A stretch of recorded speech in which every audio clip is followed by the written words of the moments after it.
دەبێ هەوڵ بدەین ژیانی خۆمان بەرەو باشتر ببین. کوشتنە وشیار ئیسماعیل مامۆستای ئۆلی و ئەندامێ زانایە یەکگرتوویە ئیسلامی لە بەردەریە مالاوی لە باژارێ هەولێرێ کارڤدانە بەرپرس و ئالیێن هەرێما کوردستانی لە پەیخواانی بارزانی دێ پەیوەندیەکە تەلەفۆنیدا دێگە سەلاحەدین بەهادین ئەمیندارێک گشتی یەکگرتو دبێژە شەهیدکردنا مامۆستا وشیار شەهیدکردنا دەنگێ میانڕەوی و پێکەوە ژیانەیە بارزانی دبێژێژی ئەو کردارە نامرۆڤی دژی هەموو ئالیەک و بتایبەتی دژیوی هاتیە ئەنجامدان سەرۆکێ پەرلەمانە کوردستانێژی ڕاگەهاند تیرۆرکردنەوەی مامۆستای ئۆلی درێژە پێدانە زنجیرە کارێ ترساندن و ئێرهابە فکری و جەستەیی دنە گۆبەریان نەهار لە هەمبەر مامۆستایین ئۆلی و ڕۆژنامەڤانان و نیڤەسەران و پێشمەرگەیان و چالاکوانین مەدەنی و سیاسی لە هەولێرە پایتەخت هاتنە ئەنجامدان هافدەم کوسرات ڕەسوول جێگرێ یەکەم یە سکرتێری گشتی یەکێتی داخویانیەکێدا ئاماژە بۆ یەکێ کرد تیرۆرکردنا وشیار ئیسماعیل خالق ڕەش دبە بۆ ئەزمونە هەرێما کوردستانی و پێدویە لەسەر ئالیێن پەیوەندیدار و دەستگەهێن ئەولەهیە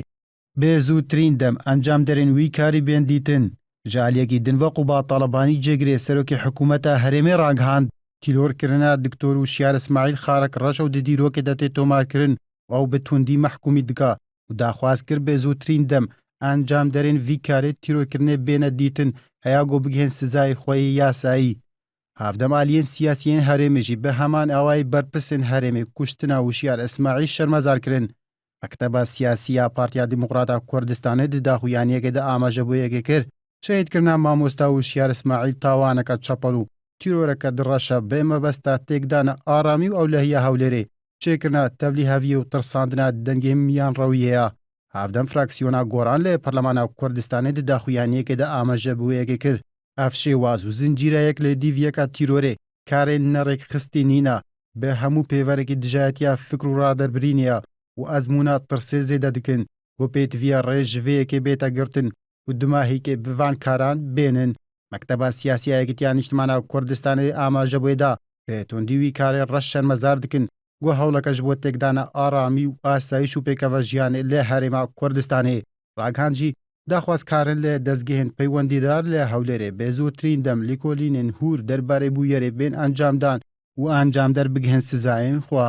ji aliyê xwe Encûmena Siyasî û Karûbarê Cemawerî ya Yekgirtûya İslamiya Kurdistanê diyar kir tîrokirina vî zanayî ji hatî li hember Malawî û lê paytexta Herêma Kurdistanê tihedayeke emnîya mezin û pêtiviya dezgehên emnî û polîs û peywendîdar bê cidî cihê van tawanbarên mezin bibînin û nehêlin tawankarî bê tolvekirin û siza derbas bibêt havdem Encûmena Komala İslamiya Kurdistanê daxwaz lê dezgehên ewlehiya bajarê Hewlêrê kir lezê bikin lê dîtina bikujê Wişyar İsmaîl û pêtiviya bekerên tîrorkirina Diktor Hoşyar aşkera û mehkûm bikin û eger plan darêje û bikerên van tîroran nehên aşkerakirin desalat bixwe tometbara